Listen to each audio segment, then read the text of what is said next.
Okay, everyone. Hello, hello.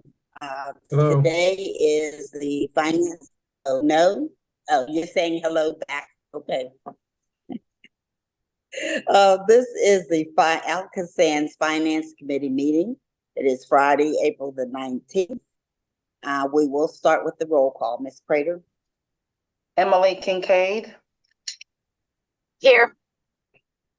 Paul Klein. Here. Sylvia Wilson. Here. That concludes the roll call. Well, thank you so much. All right, we have several information items, and we will start first that we need a bond issue in 2024 to fund our clean water plan and capital program. And I will turn this over to, is this going to be Karen? Well, we can stop off here and then I'll pitch it to Karen. Okay. Kind of relay. That's what we do here.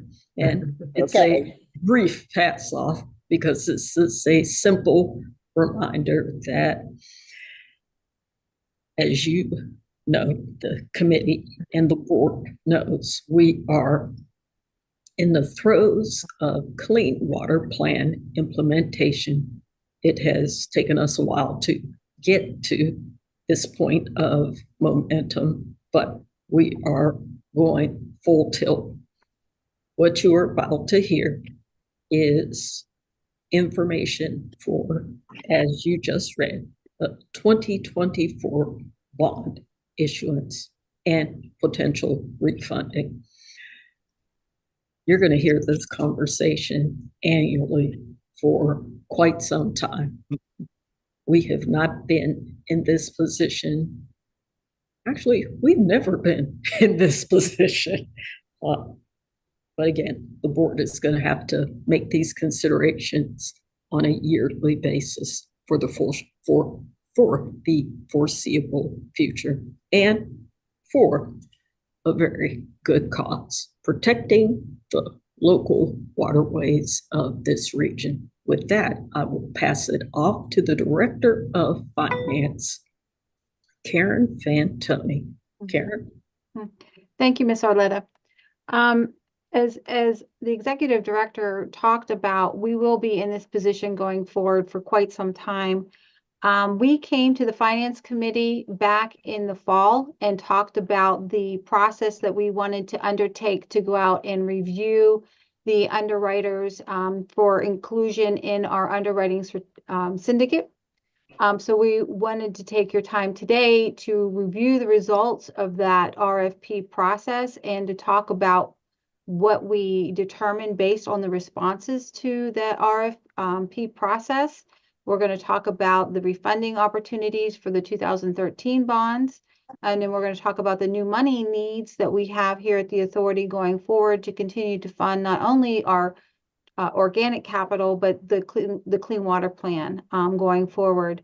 We're hoping that this new money will take us into 2025. But again, we will be back here looking at new money issuances annually for your consideration as we continue to move forward through this ambitious and wonderful program. So I'm going to turn it over to Charlie Goodwin, who is the financial advisor to the authority. He works with BNY Mellon, and he is going to walk us through the informational items as it's set out on the agenda.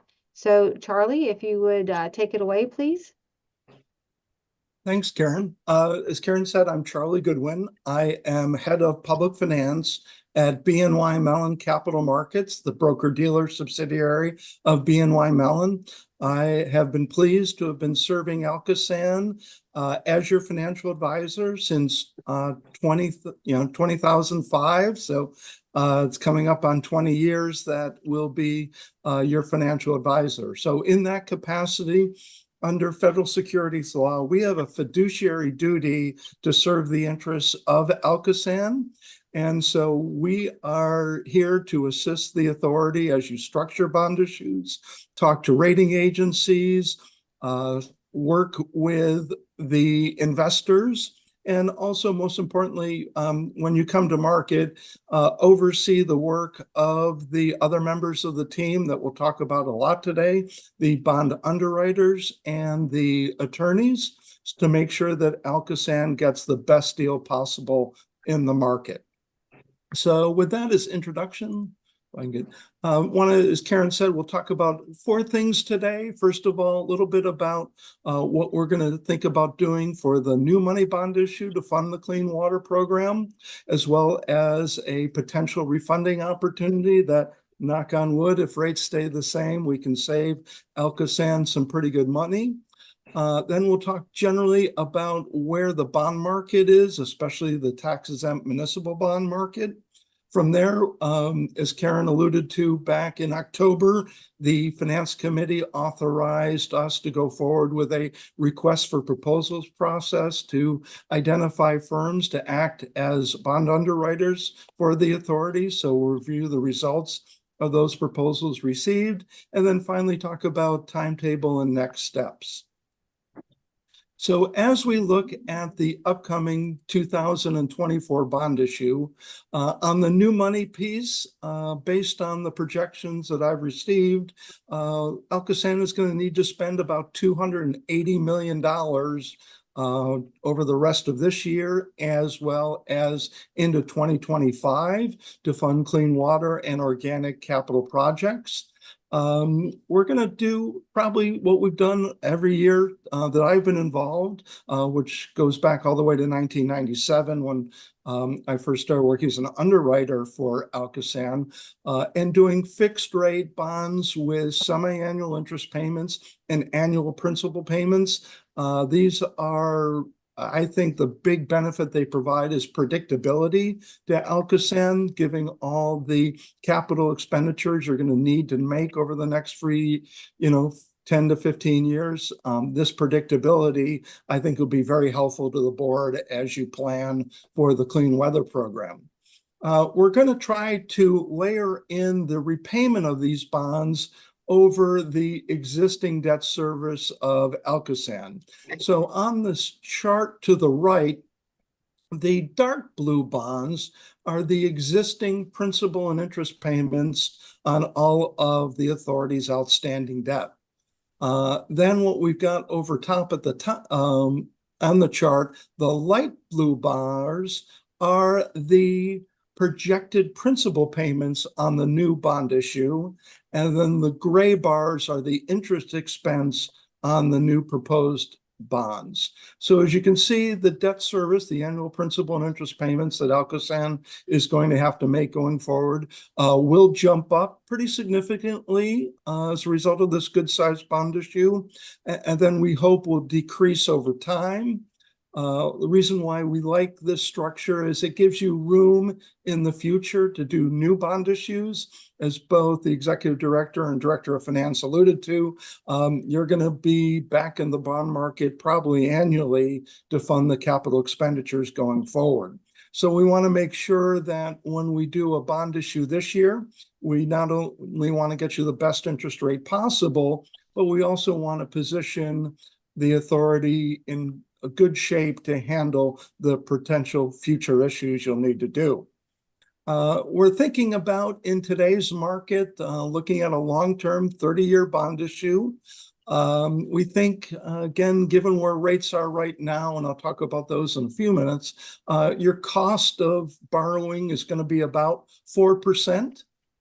That includes the cost of issuing the bonds, the attorney's fees, the underwriter's fees, our fees, rating agency fees, all included in that. We hope for the debt service reserve fund to be able to go get a bond surety policy from an insurance company, which will allow you not to have to borrow extra debt to fund that reserve fund.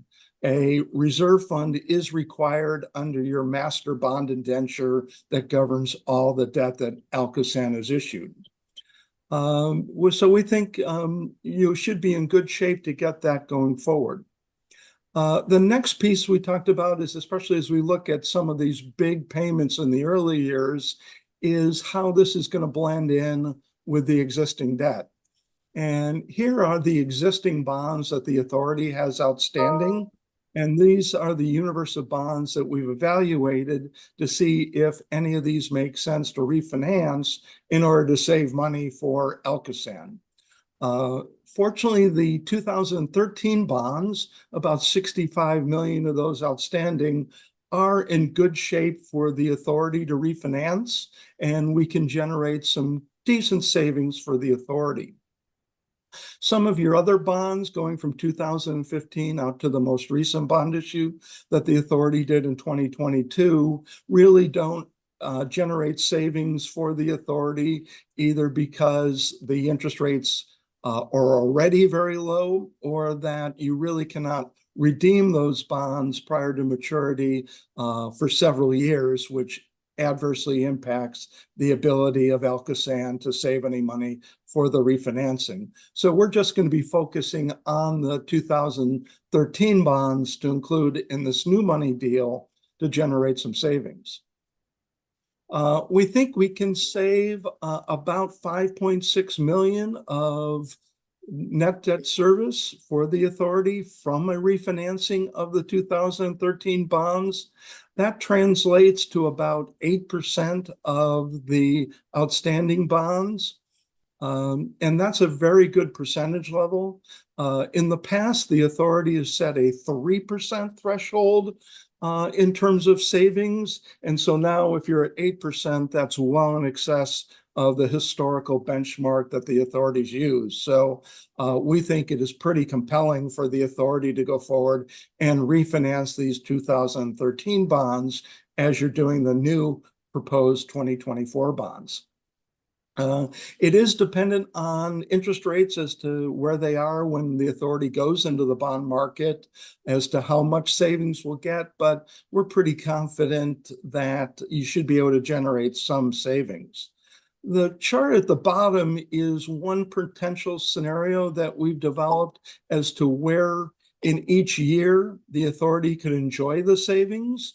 We sort of targeted the earlier years, 2025 through 2029, to save about $750,000 on debt service so that it can mitigate some of the impact of the new proposed 2024 bonds. Then we've just got some modest savings out to 2040. And then the savings jump up again to about $750,000 a year in those last few years. And then we match the existing final maturity of the 2013 bond. So we've got the ability to adjust where the savings would occur, and really that will depend on what market conditions look like when we go to sell the bonds, as well as how the interest rates are on the 2024 bonds, because we'll try to make sure we can get you on an overall basis what's the best interest rate structure for the authority. Speaking of going into the bond market, just want to take a couple minutes to talk about what interest rates look like and how the bond market's doing. Good news is the bond market is pretty strong. The bad news is interest rates are a little bit higher than they were back in 2022 when the authority was last in the bonds. So this chart on the right, this red line here, are the interest rates that were prevalent in the bond market when we did the 2022 bond issue. So the short-term rates, that is a bond maturing in 1 year, would have an interest rate of about 3.13%. And then the 10-year maturities were about 3.75%. And then the long-term 30 maturities, 30-year maturities due in, say, at that time, 2044, were about 4.2%.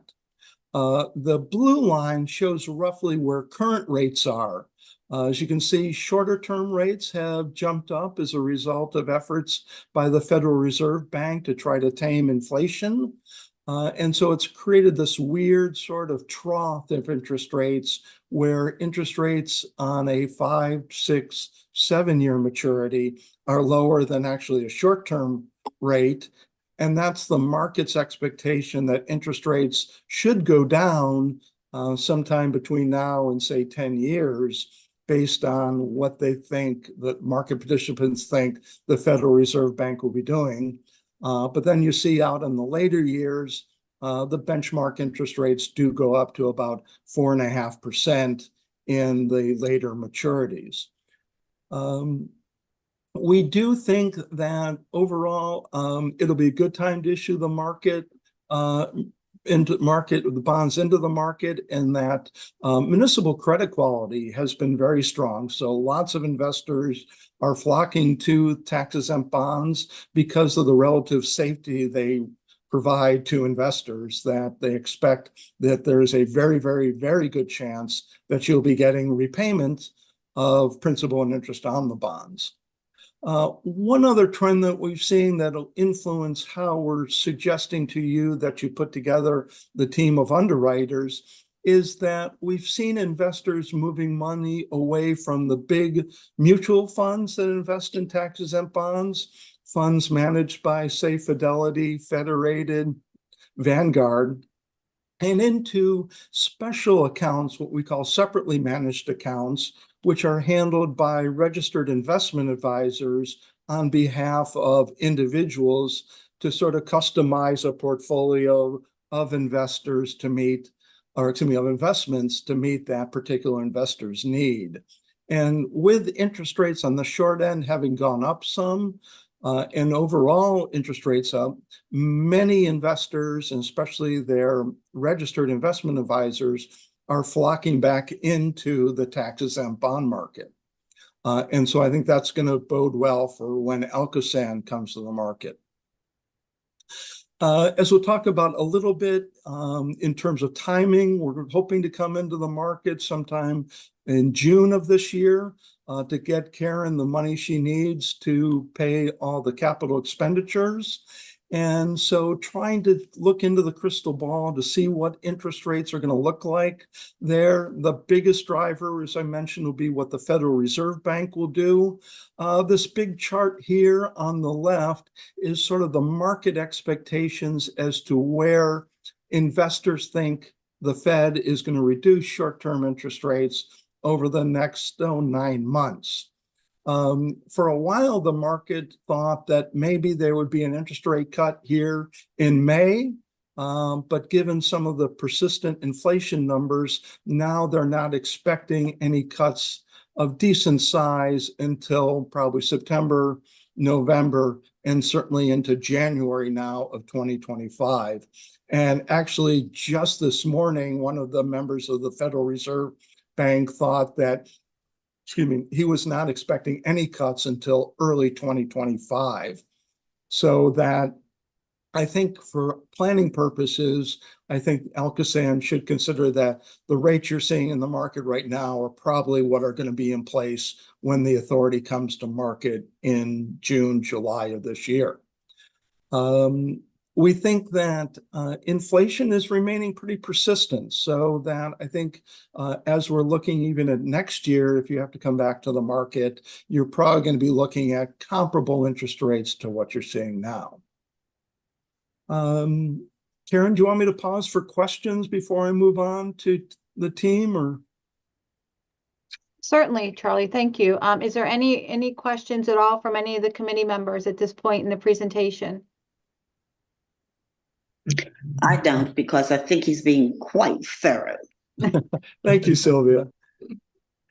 Okay, with that, let me jump forward and talk about the selection and recommendations we have for the bond underwriting team. The first thing, as I mentioned, I want to talk about the underwriters.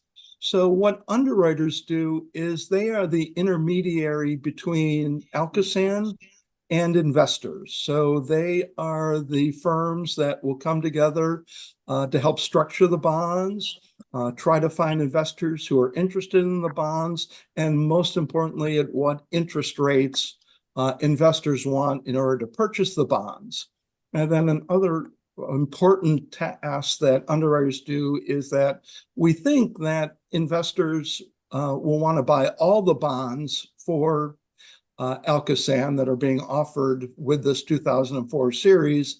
But to the extent that there might be some bonds that nobody wants to buy right away, that the underwriters will step up and buy that unsold balance for their own account so that ALCOSAN knows you're going to get all the money you need day one from the proceeds of the bonds.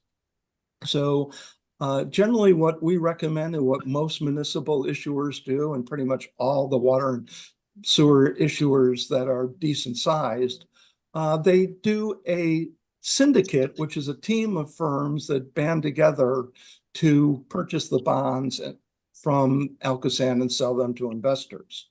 So on your behalf, we sent out a request for proposals back in November to 29 firms. Also, this RFP was posted on the ALCOSAN website. I've listed all the firms here on the right side who received the RFP. And from that list, we got about 17 proposals back, which I thought was very good in terms of a response. A couple of the firms have recently left the municipal bond market who were on the list. So that was one of the reasons why we didn't get more proposals. But the RFP asked a whole bunch of questions. I think we had 15 in total.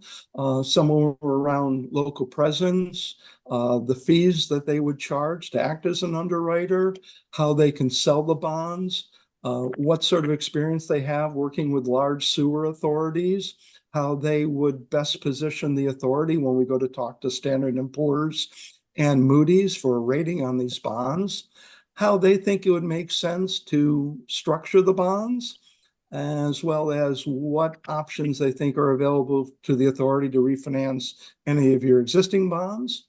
I know we also wanted to ask about their minority, women's, and disabled veterans business status so that the authority can help meet their goals for those participation. And then finally, we asked about any potential conflicts of interest that would impact the selection process.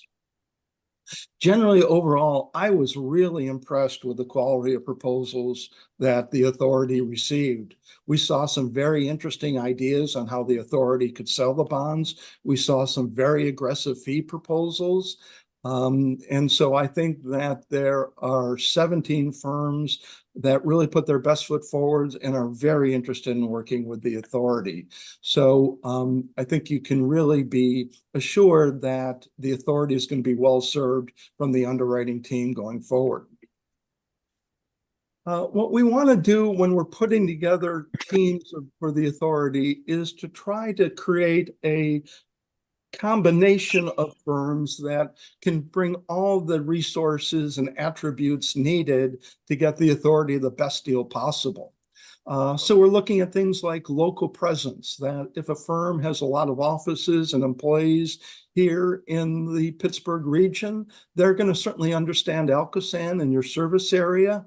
And also they think there's going to be an alignment of interests. For example, BNY Mellon, we consume an awful lot of water. So we want to make sure that we get you the best interest rate possible so that you don't have to rate rates as much, so that we don't have to pay as much expense for our employees to be able to access water in our locations here in Pittsburgh.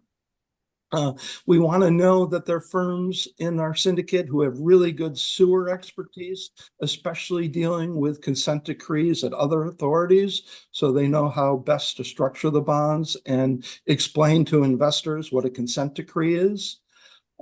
We also want to be able to make sure that we have firms that have good distribution capabilities that can find both the big institutional investors, but also lots of individual investors. So those are aspects that we care about in putting together the team.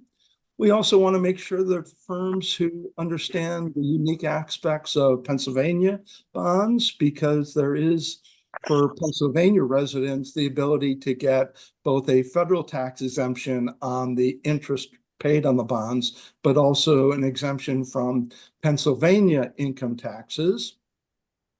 I Also, because this bond issue could be a pretty good size, 350 million, if there are any unsold bonds, we want to make sure the firms have sufficient capitalization in order to be able to underwrite any of those bonds for their own account.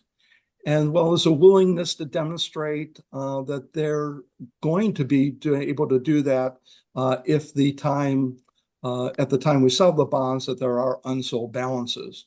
And also we look at other capabilities. For example, as I think most of this group will remember, we just went through a process to get a letter of credit to support the arrangement between ALCOSAN and Duquesne Light to get power for the tunnel boring machines.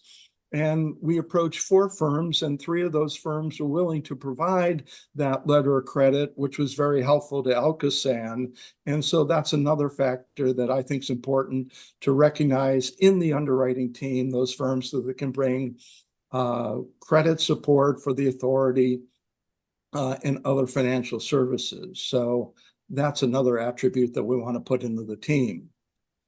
So what we want to do is have a two-phased approach here. One, see if the Finance Committee is supportive of the creation of a pool of underwriters that will be a group of about 14 firms in total who will be on our list of firms that ALCOSAN has expressed an interest to want to work with in the future.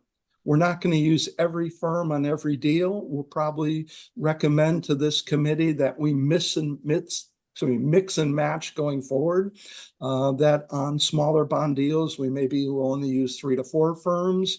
If we're doing a really big bond issue in the $500 million range, for example, we might be looking at 10 to 12 firms. But these are firms that are going to be, part of the team that we vetted, done our due diligence on, and therefore we'll have regular conversations with ALCOSAN. We'll present ideas to ALCOSAN. We'll be willing to, on a moment's notice, step up and help be part of the underwriting syndicate for future deals. Many of our other clients do this because it gives them flexibility and also allows them to enter the market very quickly. And we've also decided we think it makes sense to slot the firms in various capacities. Firms will be as a co-manager, which generally will help us sell bonds. Co-senior, where you'll take more of a leadership role in the transaction and maybe have a particular expertise that a firm will bring. And then the firm to act as a lead manager. So we've identified 7 firms who we think can be a co-senior, and then also the same 7 firms who have the capabilities to be the lead manager. And that going forward, we might be able to promote firms who work well and provide great benefits to the authority, and also hold firms accountable maybe if they don't perform as well as we'd like. So this is our suggested pool that we pick from. Now looking at the 2024 bond issue, these are the teams that we recommend. First thing, I haven't touched much about counsel, but the lawyers involved in the deal, are very important in making sure that the bonds are well documented. The first role will be bond counsel. That firm acts as special counsel to the authority that helps draft the documents that we need, reviews the authorization that will take place by the board, and most importantly, gives the opinion that the interest on the bonds is tax exempt. We're suggesting that the authority consider retaining ALCOSAN and O'Connor as bond counsel. That firm has not worked with the authority in the past. However, their lead attorney, Chris Rail, was formerly at Eckert Siemens, and that firm and Chris had been acting as bond counsel going back, I want to say, to the 2015 bond issue. So he's got very deep experience and knowledge about how the bonds need to be done. The next firm we're recommending is the firm to act as counsel to the underwriters. In this case, the authority doesn't get to pick who the underwriters select as counsel, but can recommend to the underwriters who they should use. And the authority has used Bruce Dyson Associates since 2016 as underwriter. And so we're suggesting to the Finance Committee and the full board that Bruce Dyson Associates be considered as the firm to recommend as underwriters counsel for the 2016 bonds. We found that firm is very good, very knowledgeable, and has a lead attorney who's been working with ALCOSAN since 2015. Now moving on to the underwriting syndicate, we're looking at PNC as our suggested lead manager. They'd get about 25% of the liability of the bonds. So to the extent that are bonds that are not sold to investors, PNC would be responsible for buying 25% of those. That also translate into roughly how much of the fees associated with the bonds PNC would receive. Really, where we think their strong attributes that PNC brings are their major presence here in Western Pennsylvania, as well as their experience with ALCOSAN. They've been an underwriter going back to 1997 for the authority, so they have a deep understanding of how the authority issues its bonds. The next firm we're suggesting is Siebert Williams Shank as co-senior, getting 20%. Siebert Williams is a minority and women-owned firm based in New York. They are, I think, a very knowledgeable firm on national sewer and water finance. They've done deals in DC, Cleveland, Michigan, Illinois, California, Atlanta. So they can bring perspective as to what other large water and sewer authorities are doing on their financing strategies. They were very helpful in 2022 as we were preparing the presentation to the rating agencies. And so they've got strong expertise in how to really put ALCOSAN in the best possible light as we talk to Standard & Poor's and Moody's. JP Morgan is the next firm that we're going to suggest as a co-senior with a 20% liability. They've got really strong capitalization as one of the largest banks in the world, as well as the capital that they devote to their broker-dealer activities, underwriting activities, is very large. And therefore, they've got the ability to underwrite an awful lot of bonds here. They've got a very strong distribution network. And they were also one of the 4 firms who we approached about the Duquesne Light letter of credit, and they stepped forward with a very strong proposal. So I think there are really great benefits from including JP Morgan in the syndicate. The next firm would be Bank of America as a co-manager with 15%.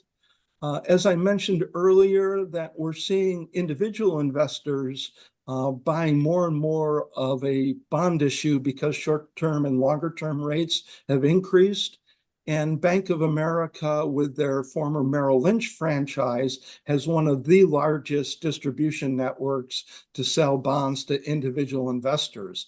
And we think that capability would be very helpful to make sure we can sell as many bonds possible to individual investors, and therefore we'll get the broadest possible distribution and hopefully the lowest possible interest rates. The next firm is Ramirez & Co. Ramirez would be a co-manager with 10%. They're a minority business enterprise based in New York. They've got one of the strongest institutional distribution capabilities of any firm on Wall Street, not just for a minority firm. They've got probably about 20 individuals who specialize in selling municipal bonds to institutional investors. And so they're going to cover several investors that might not talk to PNC, JP Morgan, and Siebert as the lead firms. So they can really get to niches of the bond market that other firms might not cover. So I think they can be really helpful going forward. Bancroft as a co-manager. Bancroft is based outside of Philly. They are a service-disabled veterans business enterprise owned by service-disabled veterans. They also have a great training program where they bring disabled veterans who have been honorably discharged into a training program to teach them about the financial services industry to really help them transition out of their military careers. They also are really getting to be a strong distribution franchise, and so I think also can provide help in finding institutional investors, because many investors like supporting veterans and therefore are interested in dealing with Bancroft. And then the final firm we're looking at is Huntington. Huntington would be a co-manager with 5% liability. They have a strong local presence that's been growing rapidly over the last couple of years. And also they were one of the 3 banks, along with PNC and JP, that offered to provide a letter of credit on the Tane Light project. So that's the team we'd like to suggest to this group to consider to be the underwriting syndicate for the 2024 bonds. I can pause there for questions or move on to my last slide, which will talk about timetable. I'm fine with you moving on. That was great. Thank you. Thank you, Councilmember Klein. All right, for timetable, today we're looking at a recommendation from this committee to take to the full board next week. In addition to adopting the bond team appointment resolution, we'd also like the board to consider the resolution authorizing the issuance of the bonds. Then once, if that takes place, then we'll spend the month of May preparing the bond documentation, educating investors, doing a presentation to both Standard & Poor's and Moody's for a rating on the bonds. And then hopefully by late May, we'll have those ratings back.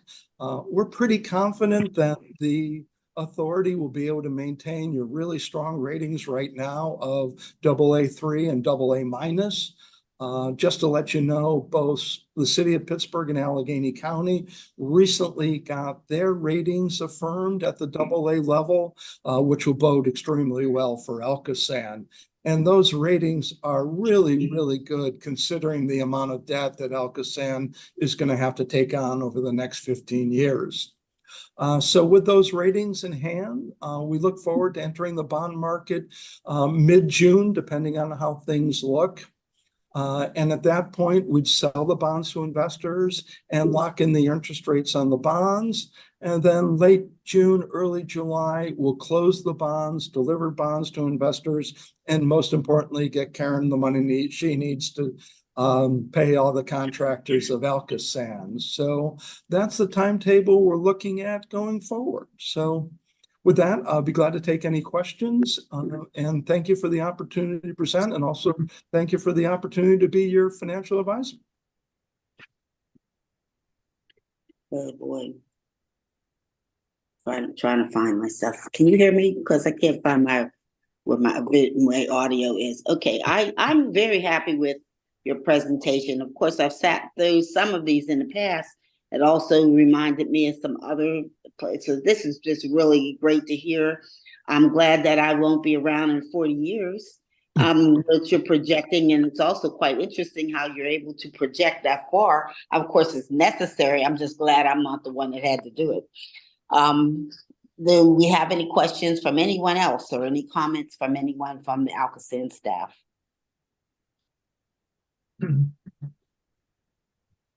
A pretty good view of the market conditions right now, and trying to figure out what the Fed will do, what their movements might be. So I think you've done a great job vetting this, and you've touched all the bases. Thank you. Okay, well, if nothing else, then I'd like to just move on to our 2 action items. The first, obviously, is to recommend that the board adopt a resolution to appoint the underwriting group, the counsel to the underwriting group, and the bond council as as our financing team for the 2024 bonds. But I get a motion in a second on that. Motion to approve. I guess I'm seconded. All in Second. favor? Oh, there we go. Okay, thank you. Aye. All in favor? Aye. Aye. Okay, that is approved. And our next motion is to recommend that the board adopt a resolution authorizing the issuance of the proposed Series 2024 bonds. Motion to. Motion. Okay, we have a motion and a second. All in favor? Aye. Aye. Aye. All right, thank you so much. I see there's no new business. So I want to thank everybody involved in putting all this together. And it's just refreshing. I know I keep saying this all the time, but all the planning and talking that we have done over the years and to see all this come to fruition is just really great. I know it's an expensive venture, one that we have no choice but to do because of the consent decree. And it's just great to see that it's moving. So I thank everyone, and we will adjourn, and I wish you all have a great rest of the day. Thank you, Thank committee. you very much. Thank Thanks, you. everybody. Thank you, Thank Charter. you, everyone. Bye. Well done.